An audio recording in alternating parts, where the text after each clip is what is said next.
Would you buy a computer from this man? Hello, it's me again. Today I'm fixing something that belongs to me, and hopefully soon it will belong to you, or one of you. So I'm actually going to repair this Sinclair ZX Spectrum issue 4A, and this was actually kindly given to me by Lee Smith of Lee Smith's Workshop a while ago, and I said to him, do you mind if I sell this one, because I don't need it and I need some workshop upgrades. And he said, yeah, no problem, you can do what you want with it, because he's a lovely man. So I'm going to sell this one, but I'm going to put it in this case, and it's going to have this membrane all combined. But at the moment it doesn't work, so we need to fix it first. But what I'm going to do is fix it, and I'm going to refurbish it. It needs a new lid for the RF modulator. It needs new capacitors. It doesn't need a voltage regulator because it's got a modern switching one in there. All of the chips are not socketed apart from the ULA, which is a good thing because the ULA's got a big cross on it. And I also noticed that the ROM's got a cross on it as well. I think the CPU's got a tick. Yeah, and this membrane connector, oh, it's all there, but I'm going to replace that with another one, with a new one anyway. That's broken at the end. So it's already been composite modded, so we don't have to worry about that. But I'm going to tidy things up because the there's that resistor in there is flopping around.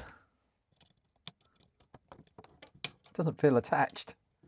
No, it's not coming out, but I don't like it flopping around in there, so I'll sort that as well.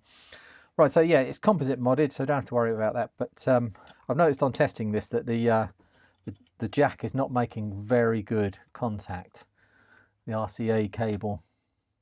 So I need to clean that up and see what's going on there. It might be broken and it might need to be replaced, but actually no, I can see what's going on there. I think I just need to move the cable onto the outside. At the moment it's going onto the inside and fouling things. This end is hitting into it. The end of this is hitting into the wire that's going into there. So yeah, I just need to tidy that up. Change these two transistors for BC549s so it will match this composite mod. It's not strictly necessary, but it'll just give it a brighter picture and look nicer. And then make sure everything is in good working order, and away we will go. Yeah, this will be up for a sale on eBay on my own account at some point. I'll leave a link in the description if you're interested. They'll come with a mono audio lead and an RCA cable, a composite cable, RCA straight through cable for your video needs. I don't know what I'm saying. Something else I'll do is the edge connector here. You can see some copper. Yeah, you can see a little bit of copper, especially along this edge here, and actually on the middle of the pad as well, where it always wears. So I'll reflow those with solder so that they're more like they were originally. So what does this do currently?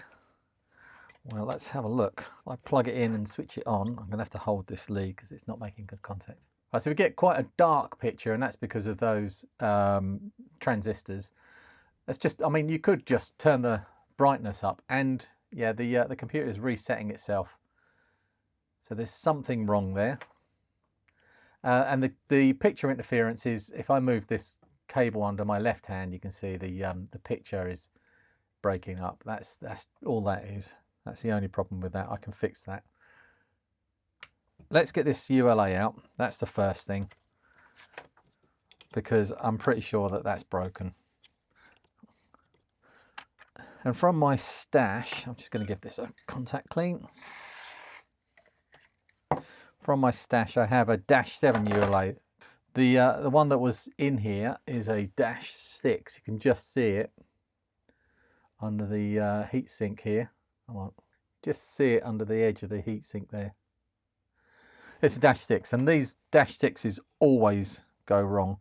The -7s are very reliable. These are the ones, if you want to buy a ULA, if you're not buying a modern Nebula or BLA 82, then try to get a -7 later ULA.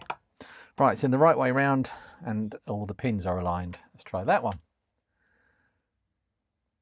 Right, that works. But what we need to do is put it through diagnostics as well. And I did this earlier, and it comes up with an interesting result. Oh, RAM fail, really? That's not the result I got earlier. Try again.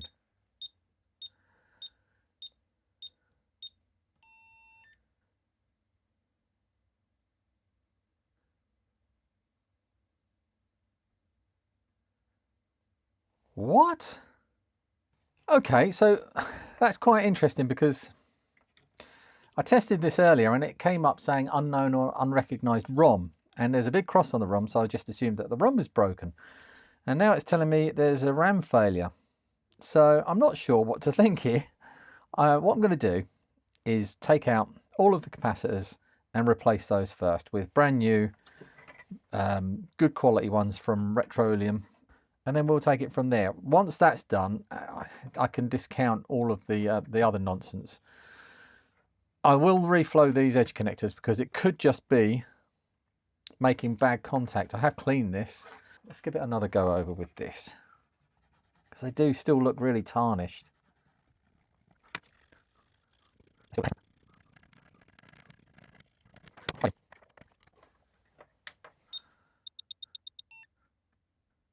I'd be amazed if the RAM is failed, because yeah, look, there we go. It was just the edge connector, but it is not recognising that ROM. Okay, that's a relief. I thought something had gone catastrophically wrong and this would have been more trouble than it's worth.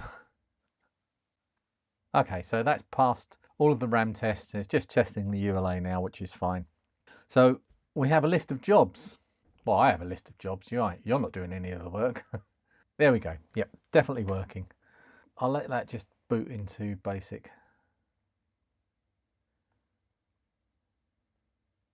I was wondering why it wouldn't boot into BASIC, and it's because the ROM's broken. So, list of jobs to do. Replace the ROM, replace the caps, redo the edge connector, redress the edge connector, redo the composite mod, change these transistors, put a lid on the modulator, and test.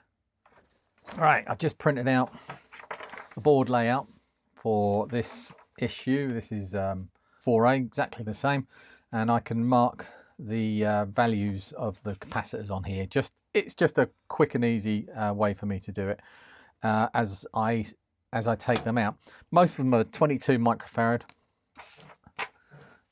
So that one's a 22 and that one's a 22. This one I think is a 4.7 or 47, and I think those ones are 1s, but I can't see those because they're underneath. They've been put in upside down. That one there is a 22. These are 100s. And these are 22s as well. It's just these ones I really, I'm not always sure about, but pins, the end of these legs are bent over, so instead of trying to force them up with the desoldering station, I'm going to use the end of my soldering iron, which is just gives me a little bit more control. Otherwise you end up scratching the board. I'm adding a little bit of solder just so the heat transfers down, because if you're holding the soldering iron against this end, it doesn't melt the solder at the base, so you kind of have to bridge that gap. That's those two. You've also got to be careful not to flick solder either on your hand or across the board.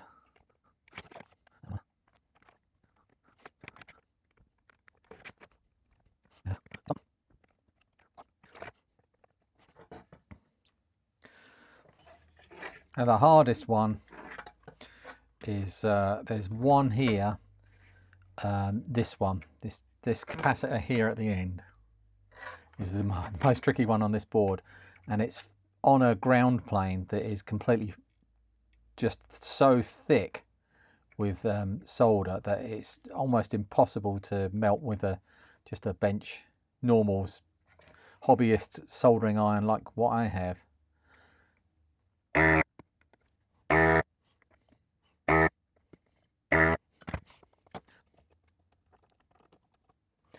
So just double check, they are both 22 microfarads and they both came out with the positive end on the left. So that's, I don't think there's anything on these boards, but I think the issue 2 board has one capacitor that is incorrectly marked on the board. So you just have to watch out for that when you're putting them back.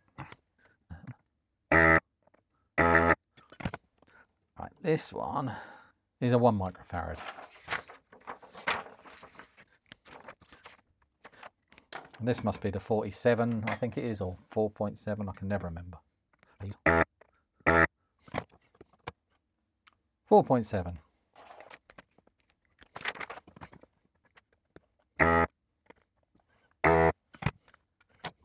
Another 1.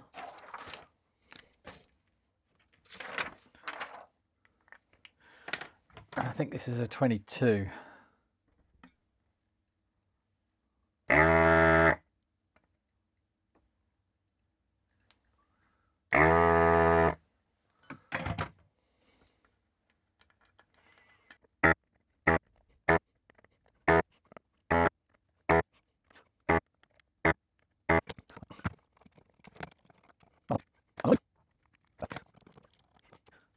Right, so I've got this last one left. I've already desoldered one leg at this end. That's one leg there. And this is the other one. And this whole ground plane here is just filled with solder. From where it was wave soldered, they left this, or they filled this ground with solder to give it more substance. And that one is always a problem.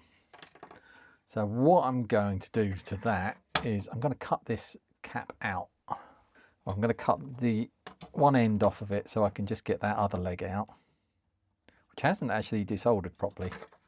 And then I'm just going to heat this and take this out. This is just a much easier way of doing this.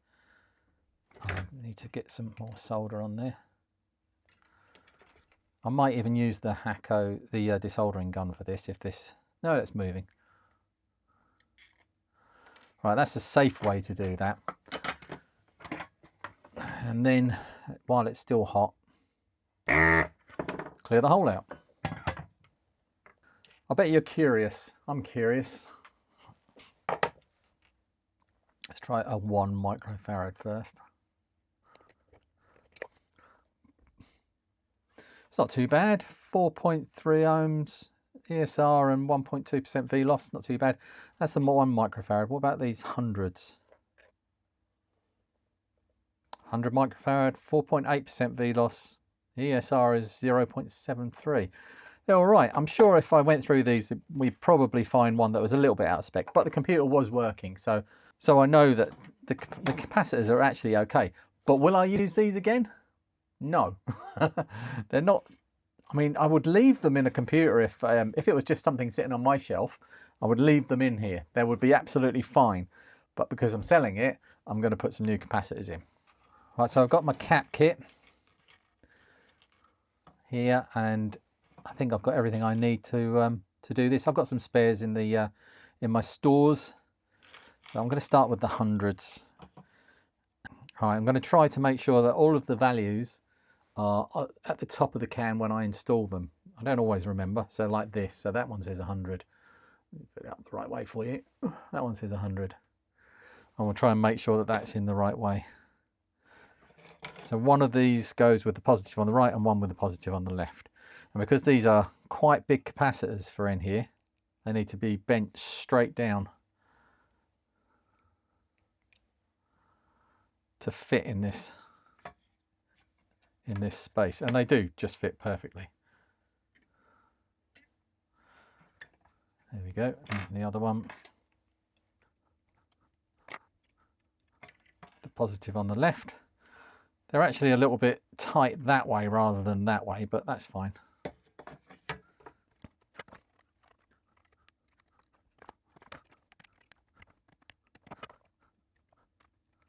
So I've just realised that the whole of this video so far, this camera has not had autofocus on, so apologies if it was a little bit blurry at the start.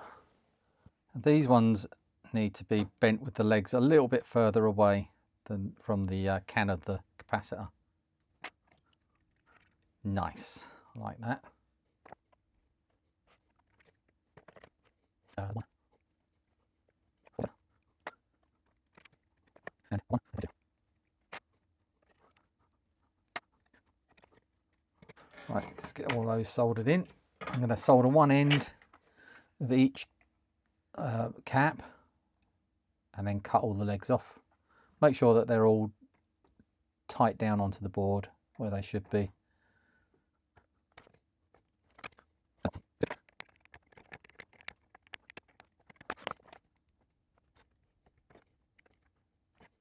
Right, 22 here.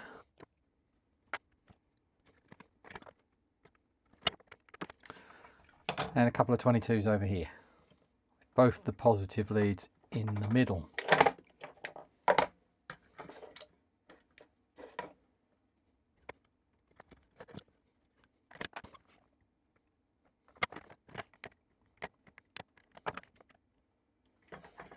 Right, I've got this last one to do here, which is on that heavy ground plane. So I'm just going to heat it for a minute.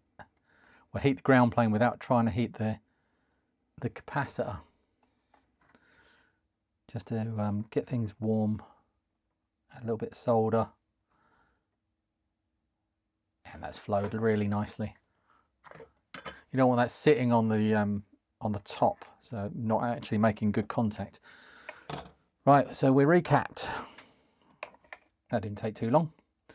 Next thing is to take out these transistors, but you really should test things in between working on things. So let's just make sure it still works, or doesn't work, as the case may be, because the ROM's still in there. It hasn't changed behavior, so I just want to change a few things over here. I want to change this composite mod here.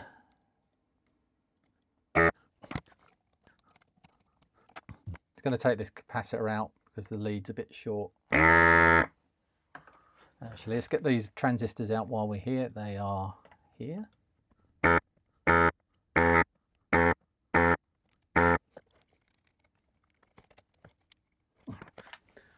I found a nice little blue cap to go in there instead.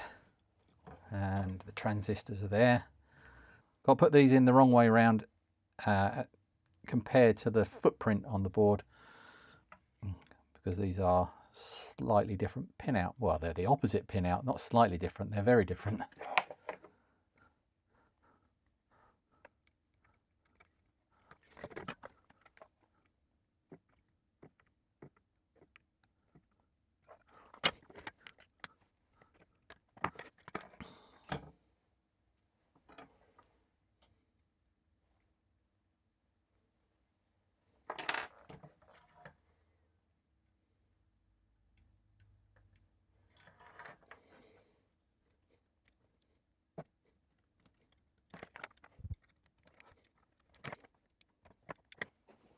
I'm a massive idiot. I did a load of work and I didn't press record. So I'll quickly go over what I did. So the main thing I've done is to swap out the modulator. There's nothing inside here that's broken or anything, but this RCA jack here was really not happy. It's really loose and wasn't making good contact. So I got rid of it and put a different one in, which meant, you know, desoldering everything underneath, and that all went quite well.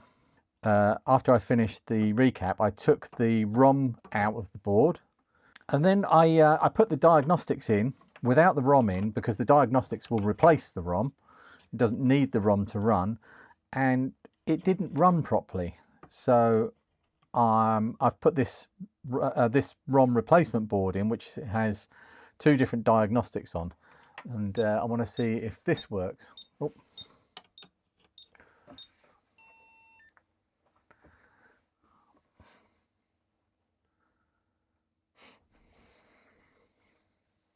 So I'm still not happy with the image quality. There's that bright, like, shadow coming off of the dark there. I might try a different ULA. What I think it might be is this voltage regulator, this switch mode voltage regulator here. I have this Traco, which is an alternative. I'm just not sure how well this one and this one work together, whether that's noise on the screen, because there does seem to be a very noisy image Right, that's all passed. That's good. Do need to reflow that edge connector, so let's do that. Some flux.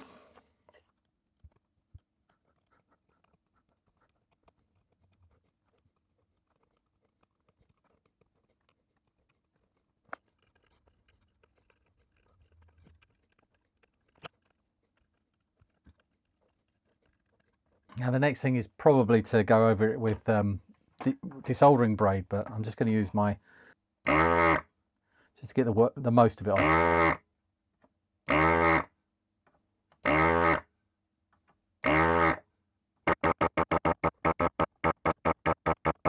These are really nice finish. Quite happy with that.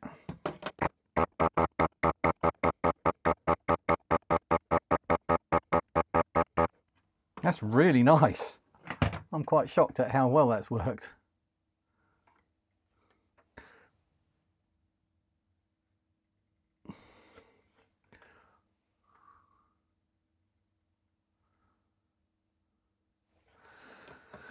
I'm going to quickly just run over them with a bit of braid just to even any uneven bits out.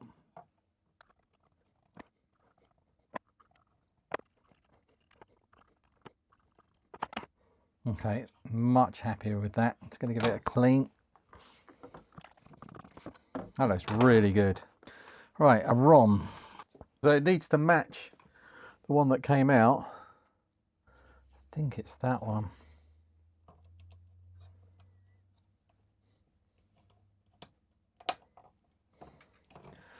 See what it does.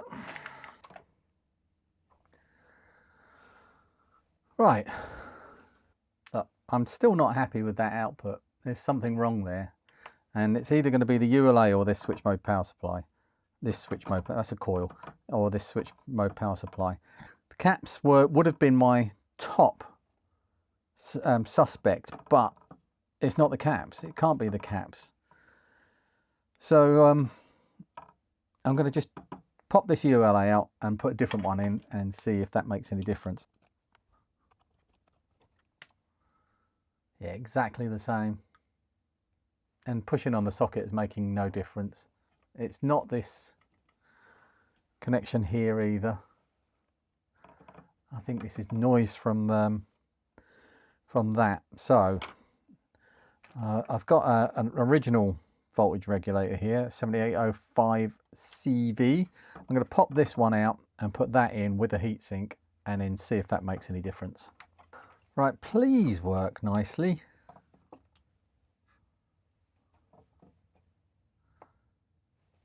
Well, that's better. There's still some interference on there. I'm going to try something. I'm going to try bypassing this capacitor to see if I can get a better picture. Yeah, there's no interference on there at all. I'm looking on my TV here and I'm using the Henry method of connecting it's an inline 100 nanofarad cap, 100 microfarad cap, 100 microfarad cap. I always say nanofarad. 100 microfarad cap in line, and this is the ground connection and this is the signal connection. And it's just bypassing that cap entirely and it looks fine. I'm just going to compare that. That's on my screen. I'm just going to compare that to what it will look like on my screen with the cap in line. I think most of that problem, oh, I don't know, and actually no, there is some interference going on there. I don't know if it's that cap. I might have used the wrong type of cap or something. Let's give this one more try. With all this extra cable, this one should be worse quality. This is just for testing purposes. This shouldn't be better quality. This should pick up every piece of interference in here. Yeah, there's none. There's no interference on that at all. It's a perfect picture. So I reckon it's that cap. Because I wanted to use the blue ones. I've got these, and there's a pack of these blue ones, JB capacitors. But I usually use these black ones. They're not a particularly good brand and they don't usually need to be, but this one needs to be right. So let's get it out. I want to solder that in place. And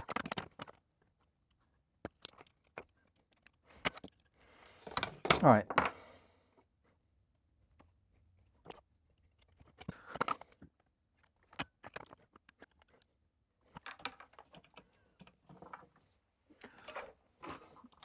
Okay, cap's replaced. Let's see if it works now. On my screen here, perfect. Put it on capture so you can see. There we go. There is a little bit of an anomaly on my capture. I wonder if I've got it on the wrong. Yeah, there's, oh yeah, I'm moving my capture device around and that is not, yeah, it's not the best connection actually.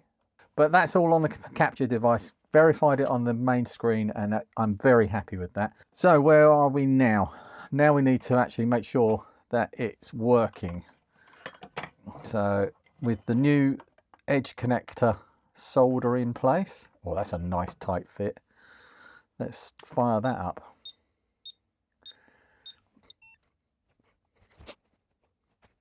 Recognize the ROM.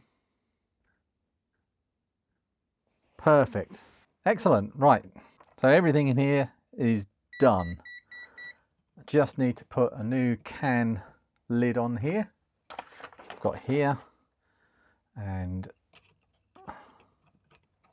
I say new old stock. I could put this switch mode back in, but I quite like these. These work adequately fine. It's absolutely fine. Right, so the next thing I need to do is get it in the case.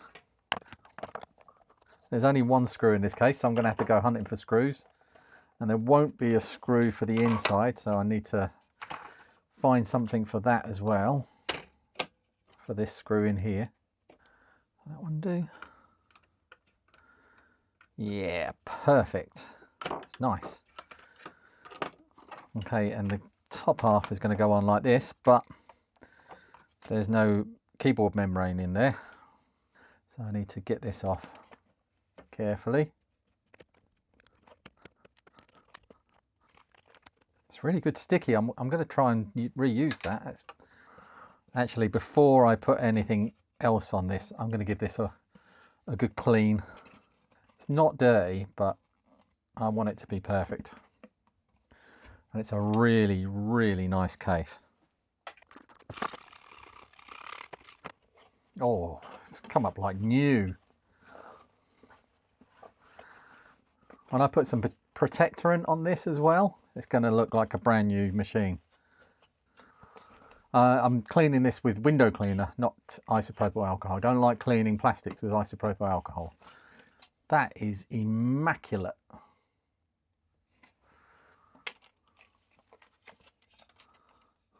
That goes there like that. Oh yeah, this is a good one to clean. Actually, it doesn't really need very much. It just needs a dust over, I think. Yeah. Don't think this one has ever seen a lot of use. The keyboard's in perfect condition. Getting the faceplate to sit down flush is mostly a case of getting this part to sit down before you put this part on, and that's getting these little tabs in and then making sure all of the outside edges are not sticking up. Let's see if that will stick. Yeah. Some good sticky in there. Cool. Nearly there. Oh, one thing I didn't do is change that connector. I'll come back to that at the end, I think. I really want to see if this keyboard works. Yeah, that's not a very good connector.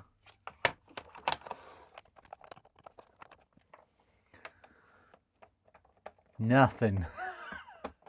Not a sausage. Right, I've got some new ones of those, so let's pop that out and put a new one in.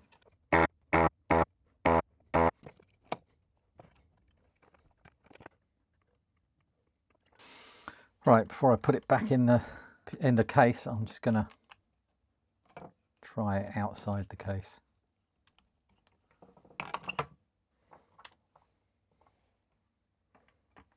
There we go. Perfect. So that's all that was. It's broken at that end and it was just flapping around. I think the only thing I need to do now is put this in its case and list it on eBay. Last thing I want to do is to give this a bit of protection. This is 303 Aero. There we go. Aerospace protection? Protectant. Aerospace protectant. And that's going to help prevent fading and cracking, repels dust, lint and staining, and lost colours, or restores lost colours. I've never used this before. I hear really good things about it. Yeah, that's really nice.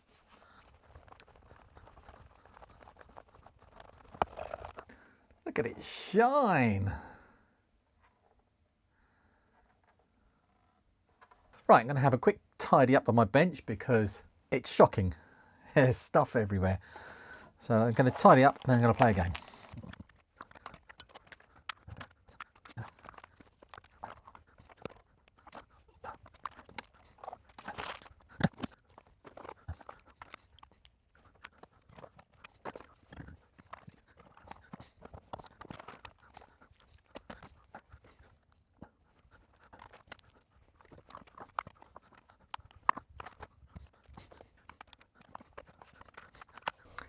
Right, let's play some games. I've got my Dandinator in. What should we play? Chucky Egg. Oh, it's a tiny screen.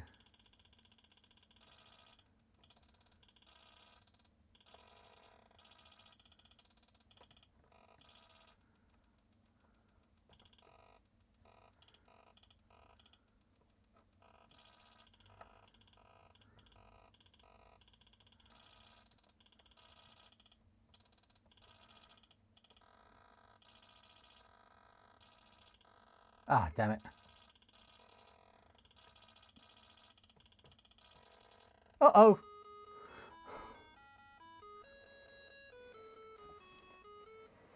Okay, so this is all that you'll get. A ZX Spectrum 48K in immaculate condition on the top. It's a little bit rough on the bottom, but not rough. But perfect faceplate, perfect keyboard, and perfect case on the top. You get a composite lead and an audio lead. I will check this to make sure it loads from tape. If it doesn't load from tape, I'll replace the ear and mic sockets and make sure that it does. So yeah, the eBay listing will be in the description if you're interested in buying this one.